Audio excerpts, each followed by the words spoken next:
Welcome back. So you heard the big house view from Morgan Stanley come through with Jonathan Garner just a while back. Now, very quickly, let's look at the trading setup. The difference between yesterday and today is that overnight markets seem to be trying to take a lot of these trade risks in their stride. We've seen a positive close across Wall Street as well. The market managed to pick up from what initially was a 200, 250 point drop on the Dow. So there's some positivity there. But the headlines are still very murky, to say the least. Yesterday, by the way, the shares of steel makers in the US, they surged between 10% and in some cases 22% because of the protectionist measures that have been announced with the doubling of the tariffs. The EU, yesterday it was all about skirmishes with China on trade. Overnight it was about EU because the EU has said that the doubling of steel and aluminum tariffs quote-unquote undermines the trade negotiations with the US. And that's not all. The European Commission is also talking about finalizing, countermeasures, expanded countermeasures against the US, which are set to go into effect by the 14th of July. It could be earlier, depends on how the negotiations go.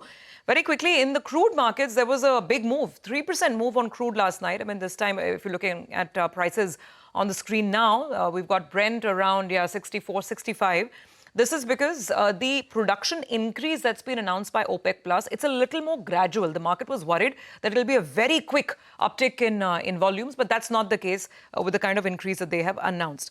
Coming to Asia, most markets are in sync with what we've seen around the world. There's plenty of green on the screen today. Look at the Seng, for instance, up about 1.5%. But again, watch out for headlines here as well. You know, the trade issues seem to be playing out in growth. We've got the Kaishan manufacturing numbers, PMI numbers out of China this morning, very, very weak because that number for the month of May is at 48.3. So it's in, the negative territory. There's contraction happening on the manufacturing side. And it's the fastest pace of contraction since September 2022. So, Nigel, I guess some of these trade issues, they're beginning to bite. But let's see. Flows have been mixed for us, and our market has been more or less consolidating, right? Well, that's right. You know, if you look at yesterday's intraday chart as well, the market wants to be bought at around this 24,500, and it's telling you that. Because yesterday, the kind of cues, you had every reason to pull back a little bit, but actually the kind of recovery we saw from around that 24,500 was considerable, which is very, very good. And what did the FIs do in yesterday's trading session? Well, on the future side, on the index futures, they have gone ahead and they've added some short positions. So even in yesterday's trading session, they added close to around 5,000 short contracts.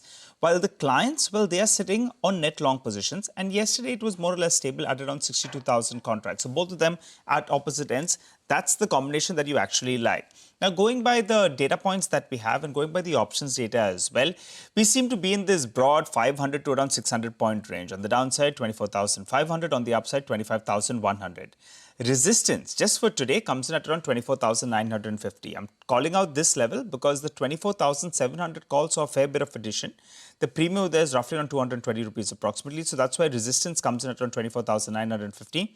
Support though, since we went closer to around the 24,500 mark, that becomes a bit of a support just for today's trading session. Remember, the 20 DMA now has moved to around the 24,700 odd mark. The key to track will be the Nifty Bank. It's very, very close to that 56,000 odd mark. It's not been able to conquer that. Yesterday, we went close to that mark as well. Decisively conquering this mark starts the next leg up. I've been saying this for the last 45 days or so. We've not been able to conquer that. We're very close.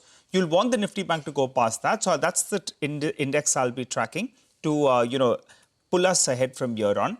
And also, I'll keep an eye out on a stock. The stock that I'm looking at actually is Hindustan Zinc because silver prices have spiked up. They have a fair exposure to silver out there because it's a byproduct of zinc as well as lead. So I'll keep an eye out on Hindustan Zinc because it's the only listed play that you have on silver. So Hindustan Zinc is a stock that I'll track.